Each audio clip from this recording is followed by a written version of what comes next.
और अब बात होगी पश्चिम बंगाल विधानसभा चुनाव के रण की। उस मोड़ पर है ये रण जहां दिल्ली की पूरी ताकत मैदान में उतर चुकी है।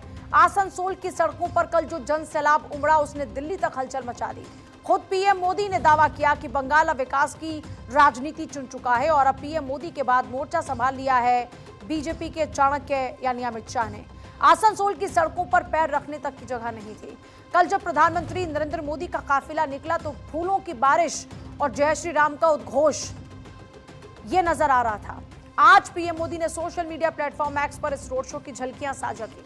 विपक्षी दल टीएमसी पर निशाना साधा और कहा कि राज्य की जनता बीजेपी के विकास एजेंडे का समर्थन कर रही है, तृणमूल कांग्रेस को स्वीकार नहीं कर पाएगी। प्रधानमंत्री ने सोशल मीडिया प्लेटफॉर्म एक्स पर वीडियो शेयर करते हुए लिखा कि आपको बता दें ये वीडियो 1 मिनट 18 सेकंड का है, जिसमें बड़ी संख्या में लोग रैली में मौजूद दिख रहे हैं। भीड़ पीएम मोदी का स्वागत कर रही है, हाथ हिलाती हुई नजर आई है और उनके समर्थन में जोरदार नारे लगाती हुई नजर आती है। पूरे माहौल में जबरदस्त जोश और ऊर्जा साफ नजर आती है। रैली के दौरान एक खास दृश्य भी सामने आता जिसने सभी का ध्यान अपनी ओर आकर्षित किया। इसी भीड़ में एक व्यक्ति ने प्रधानमंत्री मोदी की तस्वीर और पश्चिम बंगाल के नक्शे के साथ एक पोस्टर उठाया हुआ था। इस पोस्टर पर लिखा था, मोदी जी कृपया पश्चिम बंगाल को बचाइए। इसके साथ ही पोस्टर में करप्शन, कानून व्यवस्था, घुसपैठ, महिला सुरक्षा और बेरोजगारी जैसे मुद्दों को भी प्रमुखता से दिखाया गया।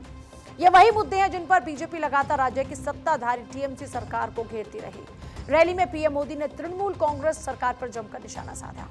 आरोप लगाया कि सत्ताधारी दल से जुड़े सिंडिकेट और माफिया राज के संसाधनों को लूट रहे हैं। साइकिल से लेकर रेल तक, पेपर से लेकर स्टील तक, एल्यूमिनियम से लेकर ग्लास तक, यहां कारखानों की लंबी चेन थी।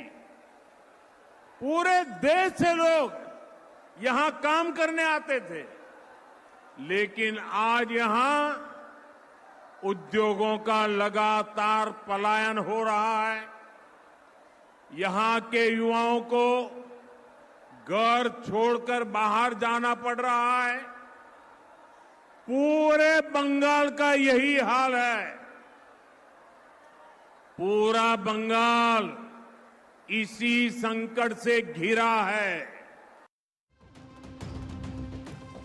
पीएम मोदी ने कहा कि तृणमूल कांग्रेस तक की सरकारों ने पश्चिम बंगाल को समृद्धि से वंचित कर दिया, राज्य को गिरावट की ओर धकेल दिया। बीजेपी का सुशासन ही राज्य की समस्याओं का एकमात्र समाधान है। पीएम मोदी ने ममता बनर्जी सरकार पर राज्य को अंधकार युग में ले जाने का आरोप लगाया। उन्होंने कहा कि पश्चिम बंगाल के विकास के लिए तृणमूल कांग्रेस से मुक्ति जरूरी है। उधर पीएम मोदी के इस हुंकार के बाद आज केंद्रीय गृह मंत्री अमित शाह बंगाल के रण में उतरे। पश्चिम मेदिनीपुर के डेबरा में शाह जमकर गरजे। जनसभा के दौरान ममता सरकार पर ताबड़तोड़ प्रहार भी किए। 15 साल तक मां, माटी और मानुष का नारा लेकर ये ममता बनर्जी आई। उन्होंने हमारे युवाओं को बेरोजगार किया, लाठियां भांजी, बहनों पर अत्याचार किया, किसानों को परेशान किया और अब वो अपनी कटमनी और सिंडिकेट से पूरे बंगाल को परेशान कर रही है। भारतीय जनता पार्टी चाहती है कि बंगाल को घुसपैठियों से मुक्त कर दे और ममता बनर्जी इनको संभाल कर रखना चाहती है। ममता दीदी, जितना जोर लगाना है लगा दो, एक एक घुसपैठिए को हम चून चूर कर बंगाल के बाहर निकालेंगे।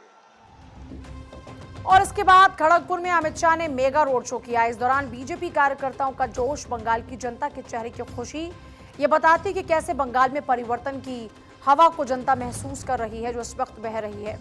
यह शक्ति प्रदर्शन बीजेपी के फायर ब्रांड नेता दिलीप घोष के समर्थन में है।